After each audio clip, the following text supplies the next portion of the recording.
Boa noite a todos. Meu nome é Thiago Kenji. Hoje é dia 2 de março de 2023. Eu falo aqui da província de Mieken, do Japão.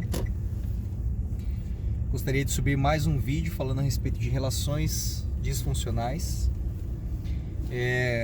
Tenho feito algumas séries, tenho feito alguns vídeos a respeito de não somente de relacionamentos disfuncionais, mas também de relacionamentos mais patológicos, com pessoas com transtorno de personalidade, tá?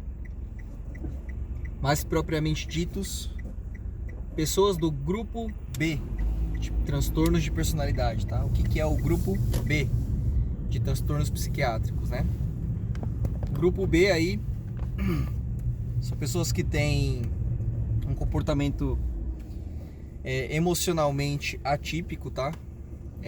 Oscilações de humor instáveis, né? Humor muito instável, agressividade, comportamento de triangulação com pessoas fora do relacionamento ali, monogâmico, né? Que mais? Dificuldade com sentimento de empatia, tá? Muito comum. E entre outros sintomas, entre outras complicações, né? Que eles acabam trazendo para dentro dos relacionamentos a dois. A gente pode citar alguns nomes aí desses transtornos, que seria as pessoas com transtorno de personalidade borderline, transtorno de personalidade narcisista, transtorno de personalidade histriônica, ou o mais grave aí, né, o que acaba sendo mais falado, mais conhecido pelas pessoas aí, mainstream, você vê muito nas reportagens, tal, os homens aí em presídios, tal, que é a sociopatia, né, também conhecido como personalidade antissocial. Os quatro terão um comportamento muito parecido, tá? Os quatro terão um comportamento muito similar entre um e o outro. Mas, por exemplo, o histriônico tende a querer chamar mais atenção. Por exemplo, a mulher histriônica vai tender a querer chamar mais atenção dos homens, no geral, fora o namorado dela, fora o marido dela, chamar a atenção de múltiplas pessoas fora do relacionamento. Vai ser aquela pessoa que vai usar uma roupa mais provocativa, vai ter uma necessidade, tá? Já não é uma coisa de ego, é uma coisa mais de necessidade mesmo, de chamar atenção para se sentir desejada, para se sentir bem avaliada. Não que os outros três não façam isso, tá?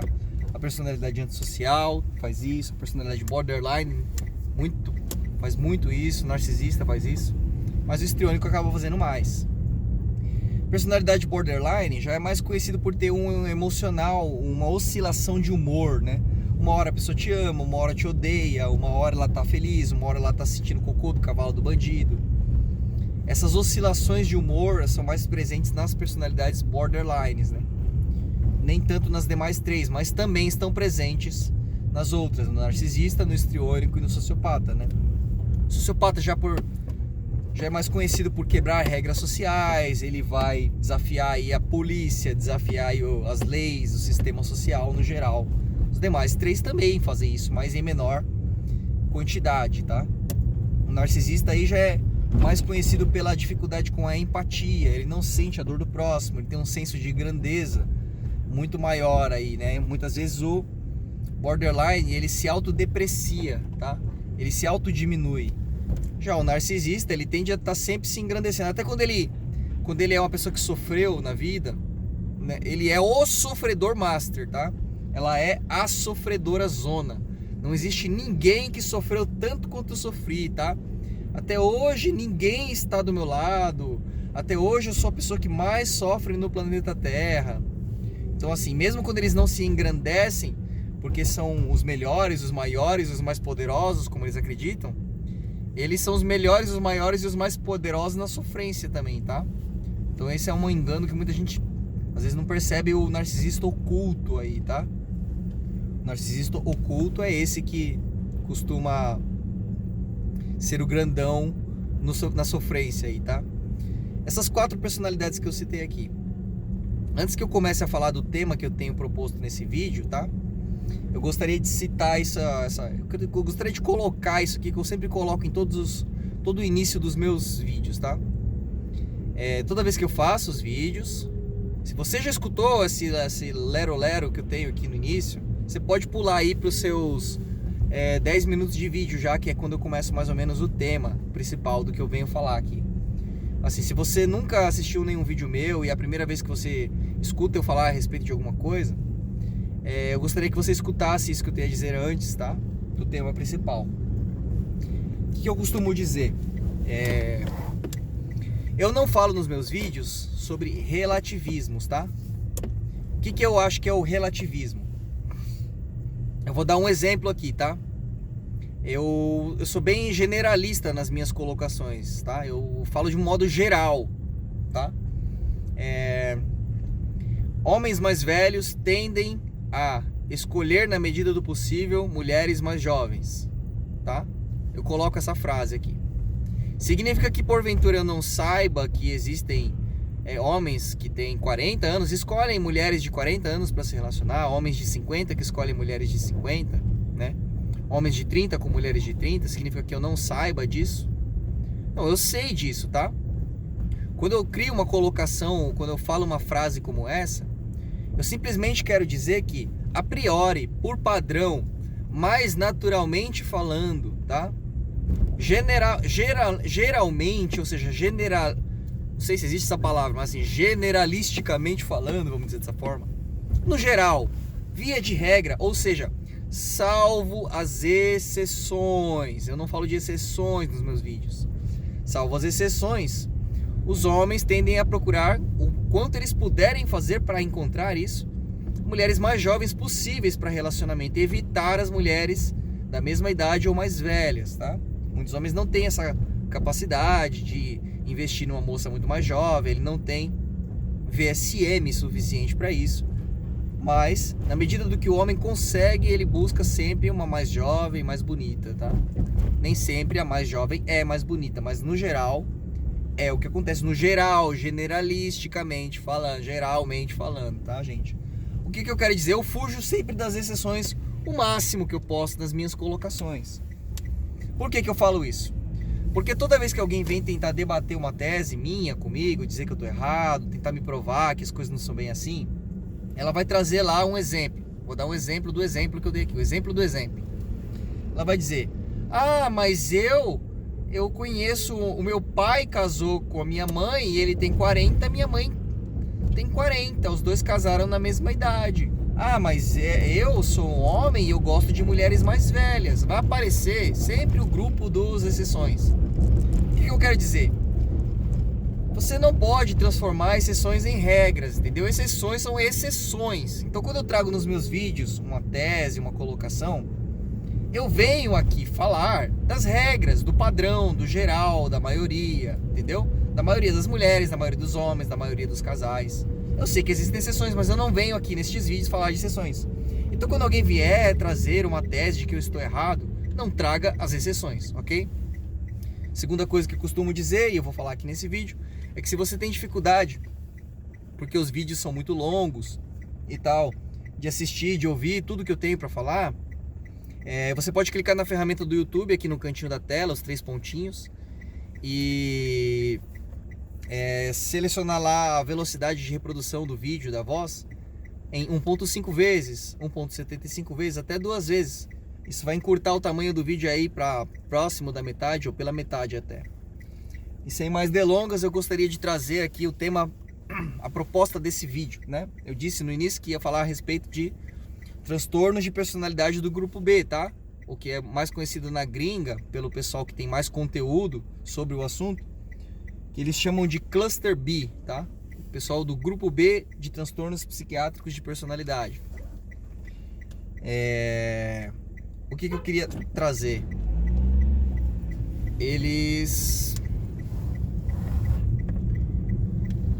Eu queria falar um pouco sobre o abuso reativo, tá?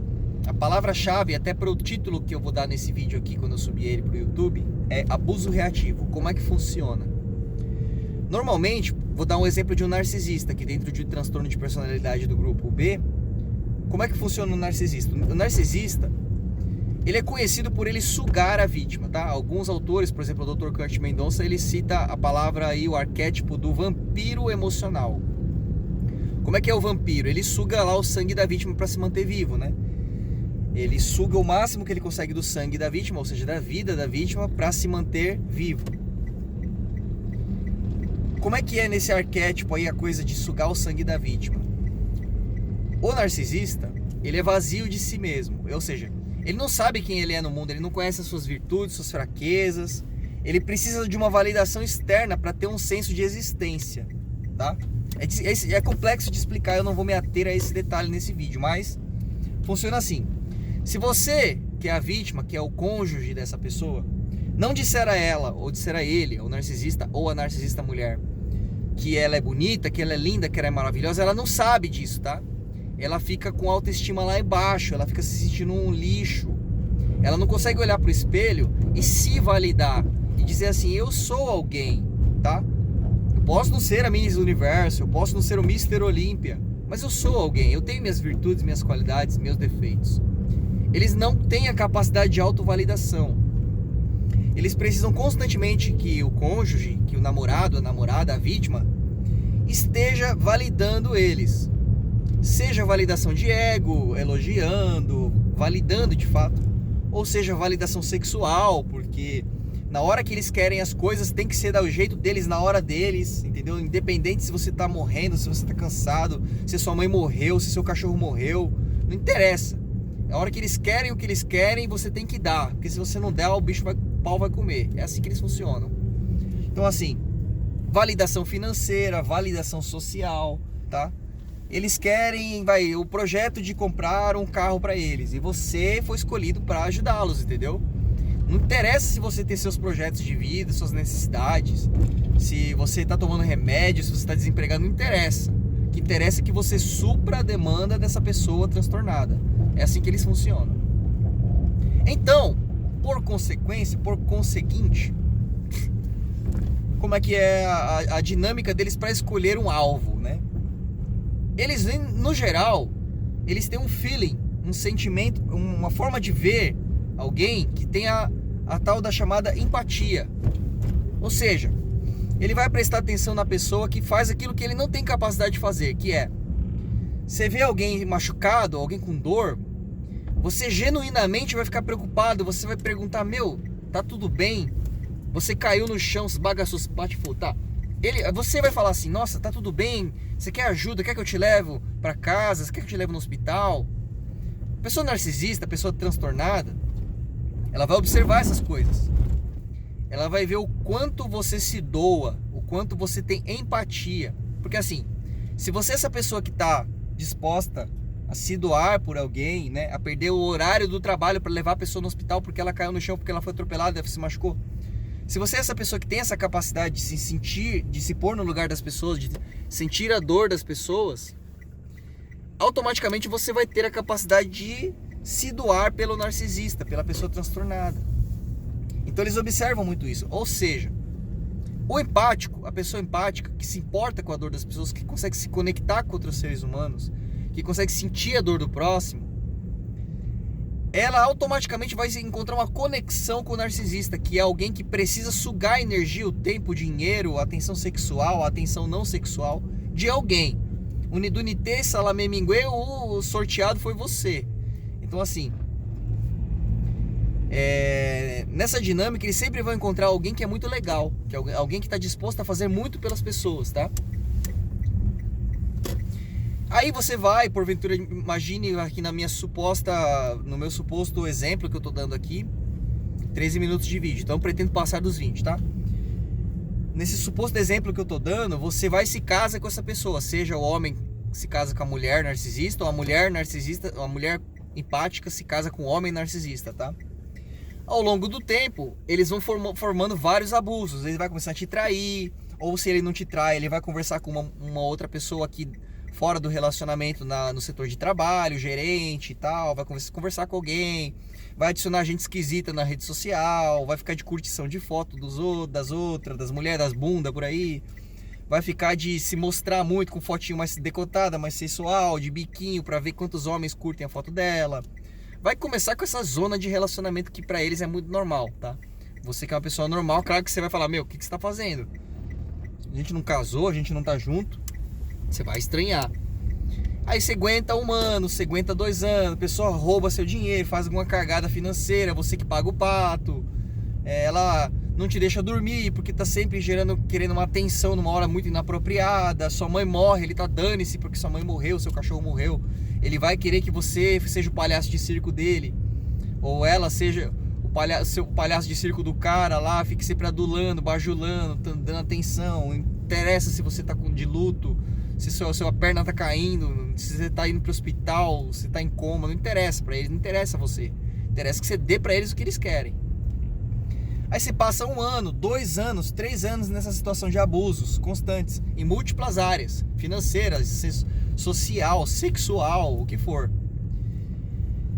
E chega um momento que a vítima começa a falar, opa, peraí, né? Peraí, calma aí, né, velho? Calma aí, né? Aí você começa a questionar, começa a cobrar. Aí eles começam a aumentar os abusos, tratamentos de silêncio, triangulação com pessoas fora do relacionamento. Ah, se você não der o que eu quero, você vai ver, eu vou pegar com o outro cara, eu vou pegar com a outra menina. E começa essas coisas, tal. E você, como uma pessoa empática, que não quer ver o fim do relacionamento, que ainda ama essa pessoa terrível, você vai aguentando, você vai segurando. Até que, tá? Até que chega um momento que você começa a dar o troco. Você começa a bater de volta. Ah, é? Você anda de... O homem narcisista, né? A mulher vai lá. Ah, é? Você anda de curtição de fotinho de outras aí na rede social? Beleza, então. Aí a mulher começa a postar foto, começa também a bater de volta. Ah, é? Você vai sempre ficar aí nessa coisa de tentar roubar dinheiro, roubar dinheiro. Começa a largar a mão das coisas, começa a pegar o dinheiro e fazer só suas próprias coisas, larga a mão do narcisista, da pessoa narcisista. Daí o que eles fazem, tá? Chega uma hora que todo mundo enjoa, tá, gente? Ninguém é o santo, Madre Teresa de Calcutá, tá? Ninguém é. Chega uma hora que você começa a bater de volta no narcisista, no borderline, na pessoa borderline, no cluster B, do geral, eles são muito parecidos, os abusos são muito parecidos. Chega uma hora que você enjoa e começa a bater de volta, começa a revidar. Demora. A maioria dos empáticos tem muita força de caráter, muita resistência. Mas tem uma hora que nem a pessoa mais inocente, mais fofinha, aguenta, tá? A pessoa narcisista vai te exaurir a sua alma. Você vai começar a bater de volta. Aí eles vão aplicar uma coisa que eu chamo, tá? Isso aqui não tem nenhum autor que fala sobre narcisismo ou transtorno psiquiátrico que fala dessa forma, mas eu vou trazer essa informação. Eles vão usar aquilo que eu chamo de técnica dos pratos quebrados. Como é que funciona? Técnica dos pratos quebrados. Vou repetir mais uma vez. Técnica dos pratos quebrados. É um jeito meio bobo que eu encontrei de falar sobre o assunto. Todo dia o narcisista vai lá e quebra um prato lá. Pá! Quebra um prato na casa. Todo dia. Vai lá, ele ficou bravinho com você porque você não deu o que ele queria. Pá! Quebra um prato. Todo dia, ficou agressivo, tal, quebrou um prato. Tá, todo dia. Ele quebra 364 pratos no ano. Aí no último dia do ano, você vai lá e, fiquei puto também, tô bravo também, enjoei dessa situação, e vai lá e você quebra um prato. Pá! Nessa hora, o que o narcisista tá fazendo? Ele tá te filmando. Aí ele vai fazer o quê? Ele vai virar e falar: nossa, você quebrou um prato. Eu sempre soube que você tinha transtorno. Eu sempre soube que você era o narcisista. Olha como você é narcisista, quebrou um prato. Ele tá filmando, ele vai pegar a filmagem e vai mostrar pra família, vai mostrar pra cidade. Olha, o doido na minha casa quebrou um prato. A hipócrita da pessoa transtornada, quebrou 364 pratos. Jeito de falar, gente, me entendam, o exemplo bobo que eu tô dando, tá? Quebrou 364 pratos. Você vai lá e faz a mesma coisa uma vez. O que ele vai dizer? Você é narcisista. Nossa, eu sabia que você tinha transtorno. Meu, como você é louco, como você é louca, tá? Eu chamo isso de técnica dos pratos quebrados. Depois de um tempo, isso que eles fazem vira o que eu chamo de tática de gaslight, tá? Quem não sabe o que é gaslight, procure no Google, tá? Eu vou fazer um vídeo sobre isso ainda, mas por enquanto não. E não vou deixar esse vídeo muito longo. Então, ele vai fazendo você acreditar que você é narcisista, tá? Você sabe que essa pessoa tem transtorno, você sabe que essa pessoa já roubou dinheiro seu, você sabe que essa pessoa já triangulou com muita gente fora do seu relacionamento, já te traiu de alguma forma, sabe que essa pessoa já foi agressiva, já te agrediu fisicamente, já mentiu sobre você para seus familiares, para o seu círculo social, você sabe. Só que chega um momento que a pessoa fala com tanta convicção que você é o doido, que você é a pessoa que é transtornada. Por quê? Porque em um determinado ponto da história de vocês, você começou a bater de volta, você começou a ser reativo, você perdeu a paciência e começou a fazer igual ele. Até o momento que até você começa a duvidar se você não é a pessoa transtornada, tá? Em outras palavras, é um abuso 3 vezes. Abuso 3 vezes, por quê? Porque a pessoa abusa de você durante anos, na sequência, você revida, ou seja, você perde a sua própria identidade e se torna parecido com a própria pessoa que está te fazendo mal. Abuso 2ª vez. Abuso 3ª vez, a pessoa usa a sua reatividade, ou seja, a sua falta de paciência devido aos longos anos, longo tempo passando perrengue, você é reativo, uma hora você não aguenta. Aí ela pega nesse momento e sai por aí espalhando, e até pra você fica confuso, dizendo que você que é o transtornado ou a transtornada, tá, gente? Então assim, se você que é a pessoa que se identifica com isso que eu tô falando aqui, se você está passando por isso, se você entendeu isso que eu tô falando, tá? Muito provavelmente você não é a pessoa narcisista, tá? Tente olhar na sua história. Tente olhar na sua história e ver se o que você fez, a coisa... Tá, sabemos que ninguém é corretinho, é errado fazer certas coisas, tudo bem. Mas assim, isso que você fez porque você tinha um vazio existencial que você queria. Por exemplo, eu conversei com uma pessoa fora do meu relacionamento. Você fez isso porque você tinha um vazio existencial que você necessita como sede tratar esse vazio sugando a energia de alguém, e você foi lá e conversou com alguém fora do relacionamento? Uma carência, uma autoestima muito baixa, foi por isso que você conversou com alguém fora do relacionamento? Pesquisa dentro de você, pensa com você. Ou você fez isso por vingança, por ira, por ódio, por raiva. Eu não tô falando que é certo e que é errado aqui, tá, gente? Eu não vou cagar a regra. Mas assim, tenta identificar isso pra se validar e não cair na do narcisista quando ele entrar com esse sistema de gaslight, tá? Não cair na dessa pessoa borderline, psicologicamente, emocionalmente instável, nessa coisa de que você é a pessoa transtornada, abusiva, tá? Porque eles fazem isso, e de certa forma eles fazem de forma consciente muitas vezes, mas eles também fazem de forma inconsciente, tá? Porque tem que lembrar que a pessoa transtornada, borderline, narcisista, histriônico, eles vivem dissociados, tá? Então eles estão, de certa forma, descolados da realidade. Nem eles sabem o que eles estão fazendo, tá? Muitas vezes. Então assim, não caia na besteira de acreditar que você é o louco, que você é a doida. O que mais aparece em consultório de psicanalista, de psiquiatra, psicólogo, é nego com dúvida, gente com dúvida se... será que eu que sou o abusivo da relação? Será que eu que sou a pessoa abusiva da relação? Muitos das pessoas que estão no relacionamento com esse tipo, com esse perfil, sentem isso que eu tô falando aqui, tá? Então se você é essa pessoa, tenta confirmar, olha no espelho, pesquisa na sua história de tudo que você fez de errado, tudo que a pessoa fez com você. Se o que você está fazendo é uma reação a tudo que a pessoa fez durante muito tempo, ou se você sempre foi assim até em outros relacionamentos, se você é essa pessoa que você acha que porque você fez isso, você é o transtornado, tá? Você vai perceber que não é. Você vai perceber que foi algo que partiu da pessoa e que depois de algum tempo você começou a adotar comportamentos parecidos com o dela, tá? Uma tentativa de se proteger, obviamente. Você fica cercado, você tá sem ninguém ao seu redor, ninguém tá vendo a situação do que vocês vivem em 4 paredes. Você vai começar a bater de volta, tá? Então assim, não tô justificando atos de maldade. Eu tô querendo dizer que não aceite a loucura do louco, tá? Se você é essa pessoa que convive com alguém que tem transtorno de personalidade narcisista, histriônico, antissocial, borderline, diagnosticado ou não, tá, gente? Não esperem diagnóstico de médicos e de psicanalistas. Porque assim, eles não vão pro médico falar assim: oi, tudo bem, doutor? Eu gostaria que o senhor me desse um atestado de que eu sou uma pessoa que eu sugo a energia vital das pessoas ao meu redor. Eles não vão fazer isso, entendeu? Então assim, para você obter um laudo, para você obter uma confirmação, cara, espera sentado. Então assim, faça alguma coisa pela sua própria vida, tá? Se você convive com alguém assim, primeiro, encontre uma forma de se autovalidar, tá? De ter uma autopercepção de você mesmo que te confronte com a realidade, tá? Segundo, se você é essa pessoa que se identifica com esse comportamento de gaslight, de projeção de culpa nas pessoas, porque você não assume a culpa de nada, se você conseguiu num lapso de percepção se identificar com esse vídeo como a pessoa que é a pessoa abusiva, cluster B, procure um psiquiatra, procure um psicanalista, procure um psicólogo. Porque a tendência de vida dessas pessoas que têm esses transtornos é degringolar, tá?